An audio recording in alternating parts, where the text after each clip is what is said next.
Well, hey everyone, great to be back, and today I'm going to show you one of the easiest cooks on a Flare outdoor fireplace, and it's a rotisserie.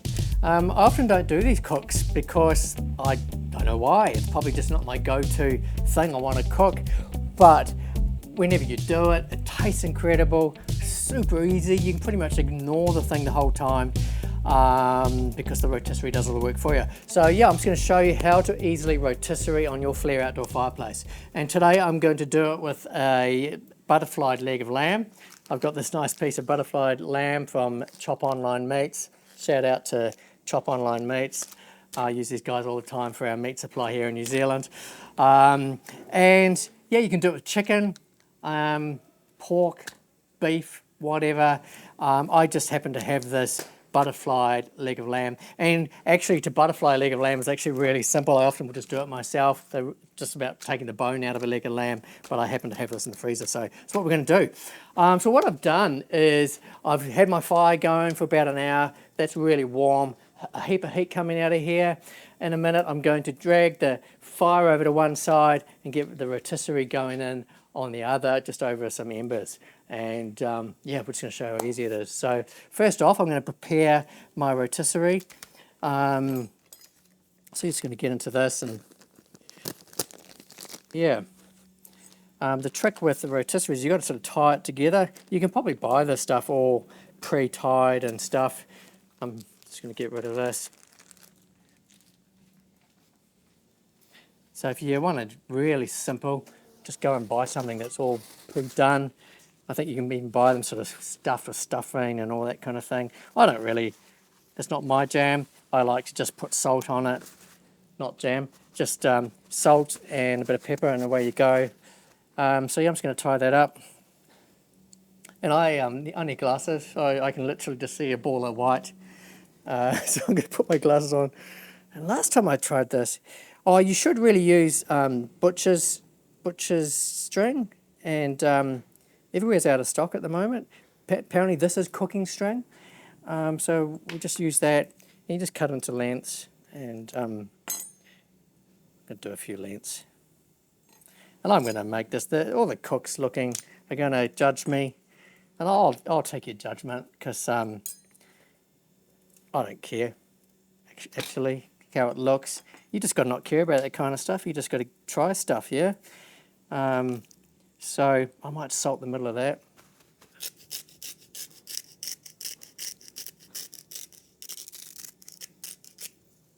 So yeah, wrap that up. You want the fat on the outside, because that's gonna, I don't know why. I think you do it because it kind of, the fat cooks and it looks incredible, and then it sort of melts and sort of drips into everything. That's why I do it. And there's probably a proper knot. I'm doing it like I do my shoelaces. And I'm pretty sure that's how you don't do it. But it's pretty much the only knot my parents taught me. They should have taught me more stuff, eh? I would say this is a demonstration on how not to tie your meat. But still, it's fine. It's fine, that's what it is. I'm going to do one more.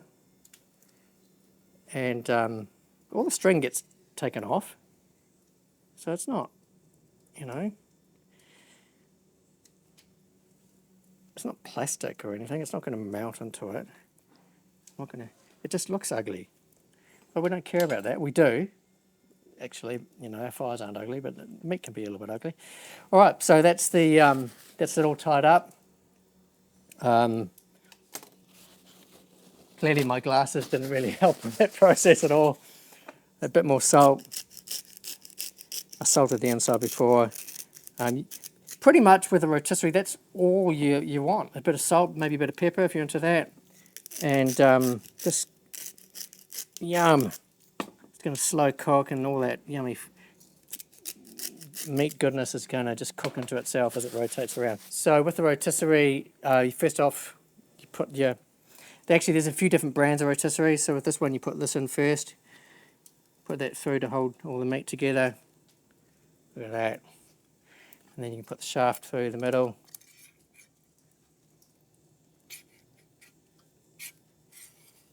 And then you can set the depth by just adjusting this down on the shaft. So I'm just going to set it there for now. Just trimming off a couple of little loose bits.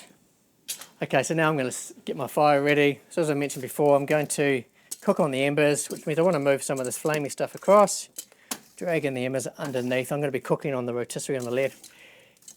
You don't actually need a lot of embers, to be honest. Even if once you've got the fire bricks warm, you can actually cook it almost just on the bricks. But I'm going to chuck a bit more wood in, so I don't want my fire to go out. And I just did a video on wood, and these are both too wet, so I'm not using those. Way better. Okay, now with the rotisserie, you have a few options. You can put a cook frame in here, which takes up the whole space. You have to take the log guard out and put the cook frame in, and then you can put the rotisserie anywhere you want. You can even put 2 or 3 or 4 sort of rotisseries in there if you want. Or you can put it on the swing frame. I quite like the swing frame. It just gives me options. It's cool. It means I can swing it out to inspect it and that kind of stuff. And it's just a little bit further away from the heat as well. So yeah, that goes in. We have these cook frames, these brackets that go in. And then the rotisserie literally sits in there. And then away you go to swing it in, and you're good to go. Now you can see I've probably got the meat too far to the front of the fire. It's too hot to put my hands in there, so I'm just swinging that out. And I'm going to slide that down a little bit. And tighten that back up. Swing it back in. And turn that on, and away we go. It's a fairly small piece of meat. I'm not sure how long that might take. I'm thinking 2 to 3 hours, and that's a good thing. One of the cool things with cooking on an outdoor fireplace like this is you get all the warmth and ambience from the fire, so it's still warm. I don't know if you can see it on my head, but I'm sweating from the heat.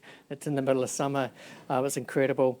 And the good thing with the rotisserie is you can just sit down and relax now with a glass of wine and chill, and just sort of just keep an eye on it, and soon it'll start to cook. You can drag some more embers in under there, which I think I'm going to do.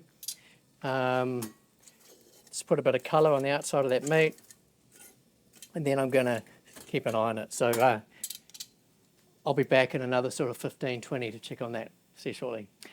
Hey, so we've been going about 15 minutes, and it's looking great. You can bring it out, and you can see there's quite a bit of colour on there. And just going to bring that in so it drips inside the fire. So a nice little bit of colour going on. And yeah, it's looking like we're making great progress. You can see that we're just cooking over just a little bit of embers because we've got the fire so warm. Everything's warm in there, and you don't have to have a huge big fire underneath that thing or a huge bank of embers. So I'm going to put a bit more wood in just to keep the fire going, and maybe just drag a little bit more embers under there and just keep it running. The great thing with a rotisserie is you don't have to be too fussy. I mean, I could have a probe in there and be checking the internal temperature and stuff. Lamb's pretty forgiving. As long as it doesn't get dry, I'm okay. But I'm not going to do that today. I'm not going to time it. I'm just going to eyeball it and see how we go. I reckon we could be done in under an hour. So let's see how we go. Because the rotisserie is sitting up a long way from the heat and you feel like you want to put more in there to sort of cook it, and it doesn't take a lot, what I've got used to doing was what I call the hand test. And I just stick my hand in between the meat and the embers, and if I feel like my hand's going to cook,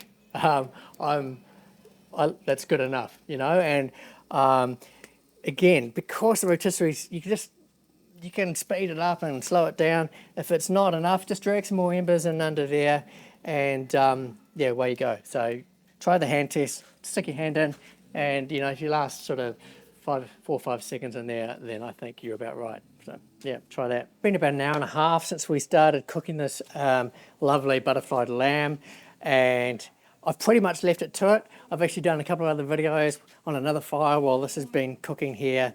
And what you'll notice, the fire's actually sitting a bit closer. Just towards the end, I thought, you know what, I'm just going to bring the fire closer, and that's a good way, an easy way just to increase the temperature. And I reckon if anything, it's been about an hour and a half. I reckon if anything, potentially I might have overdone it.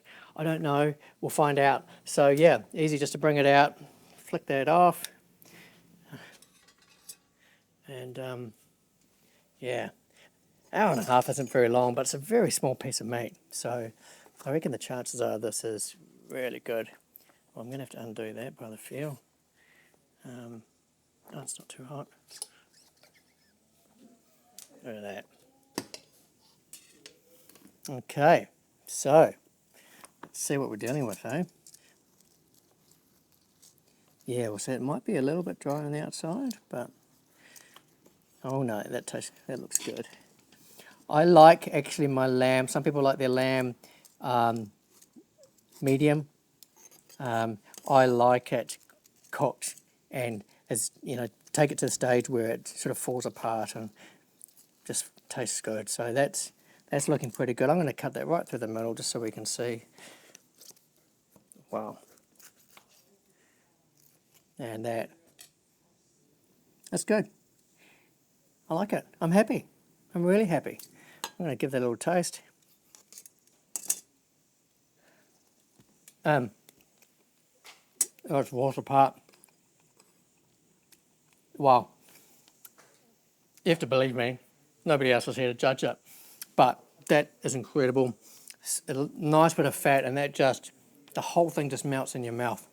That's incredible. This knife is blunt as, that's why it looks so hard to cut. I need to get myself a new knife. But listen, that was super easy. I ignored it. If you were cooking for your family, you could put that on. You could cook some vegetables as well. That might be a good idea. But hour and a half into dinner, family of 4, done and dusted. So I hope you enjoyed that little video just showing you how to use the rotisserie. As I said, I don't do it much just because I forget and I just haven't got into the habit of doing it, but it's such a simple, incredible way to cook. You can just taste the fire on the meat as well, and it doesn't get any simpler than that. So go on, try rotisserie at your place. I know you'll enjoy it, and yeah, I look forward to seeing you next time. I'm gonna get some more.